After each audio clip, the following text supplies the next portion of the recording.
আসসালামু আলাইকুম। আমার চ্যানেলে আপনাদের সকলকে স্বাগত।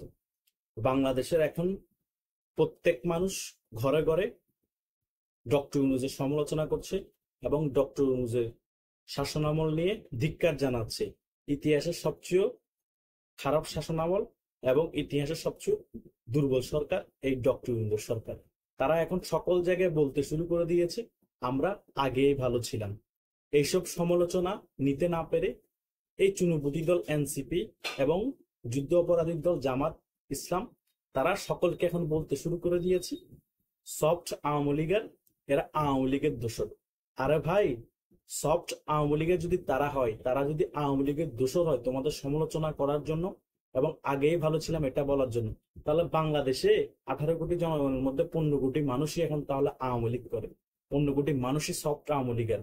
15 কোটি মানুষই হচ্ছে মুজিব আদর্শের সৈনিক। 15 কোটি মানুষই হচ্ছে স্বাধীনতার পক্ষের সৈনিক, তাই না? তাই তো। তোমাদের পক্ষে কয়জন আছে? তোমাদের পক্ষে হাতে গোনা সারা বাংলাদেশে 1 কোটি মানুষ মানুষ আছে। আমি বাড়িয়েই ধরলাম, কিন্তু তোমাদের বিপক্ষে এবং তোমাদের সমালোচনা করছে বাংলাদেশে 15 কোটির বেশি মানুষ। তোমরা আওয়ামী লীগকে রাজনীতি করতে দিবা না, আওয়ামী লীগকে কোণঠাসা করে রাখবা। আওয়ামী লীগের কবর রচনা হয়েছে, 63 বছরও আওয়ামী লীগ ক্ষমতায় আসতে পারবা না বলছো। আবার এই দিক দিয়ে -2 ফর্মুলা করে বিএনপিকেও ক্ষমতায় আসতে দিবা না। একই সাপের 2 বিষ, নৌকা ধানের শীষ ডায়লগ বার করো। বিএনপি বাদ, আওয়ামী লীগ বাদ, তাহলে দেশ শাসন করবে কারা? রাজাকারের বাচ্চারা, রাজাকাররা। তোমাদের চুনুপুটি কয়েকজন সমর্থক আলা দলরা দেশ শাসন করবে, আর বাংলাদেশের বড় বড় রাজনৈতিক দলগুলো ললিপপ খাবে। আরে ভাই, আওয়ামী লীগ এখন অবস্থা খারাপ। আওয়ামী লীগ এখন চুপ হয়ে আছে, আওয়ামী লীগ এখন কোণঠাসা। আওয়ামী লীগ প্রস্তাব করে দিলে তোমাদের মতো সব জামাত শিবির, তোমাদের মতো এসব এনসিপি ফাঁসে যাবে গা। সময় খারাপ, জনগণ ফুসে উঠেছিল, তাই রিল্যাক্সে আছে। আওয়ামী লীগের মধ্যে কারাপ্টেড কিছু নেতা ছিল, তাদের টাকা পাচারের কারণে একটু রিল্যাক্সে আছে। তাদেরকে দল থেকে বাদ দেওয়া হবে। আওয়ামী লীগ আবার সংগঠিত হয়ে আগের রূপে ফিরে আসবে, জনগণকে নিয়ে তোমাদেরকে প্রতিহত করবে। এত দুর্বল ভাবার কিছু নেই। বিএনপিও থাকবে, আওয়ামী লীগও থাকবে। বাংলাদেশের মধ্যে 2টা দল, ক্ষমতা হয়তো বিএনপি আসবে, নাহলে আওয়ামী লীগ আসবে।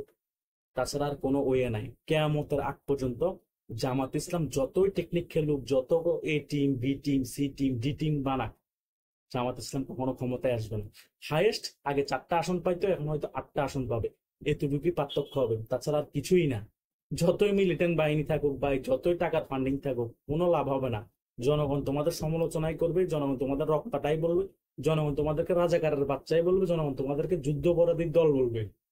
কথায় আছে না, কয়লা ধুলে ময়লা যায় না? তোমাদেরকে যতই ধুক, তোমাদের ময়লা যাবে না। কথা বুঝো নাই? তাই জনগণ আগেই ভালো ছিলাম বলতেই থাকবে, তোমাদের সমালোচনাও করবে। ঠেকাতে পারবে না। বাংলাদেশে 15 কোটি মানুষ এখন আওয়ামী লীগের দোষর হয়েছে। বাংলাদেশে 15 কোটি মানুষ এখন মুক্তিযুদ্ধের সপক্ষে শক্তি হয়ে গিয়েছে। এটাই হচ্ছে বাংলাদেশ আওয়ামী লীগের শক্তি। 16 বছর ক্ষমতায় ছিল বাংলাদেশ আওয়ামী লীগ, দেশের জন্য কি করেছে সেটা বুঝতে পারে না। এই 10 মাসে আওয়ামী লীগ সরকার ক্ষমতায় নেই, এখন জনগণ বুঝতে পেরেছে আওয়ামী লীগ সরকার দেশের জন্য কি ছিল, শেখ হাসিনা দেশের জন্য কি ছিল। তাই আমি আবারও বলতেছি, বাংলাদেশের 15 কোটি মানুষ এখন আওয়ামী লীগের দোষর, এবং বাংলাদেশের 15 কোটি মানুষ মুজিব আদর্শের সৈনিক। পারলে তাদেরকে ঠেকাই দেখাও। ধন্যবাদ সকলকে।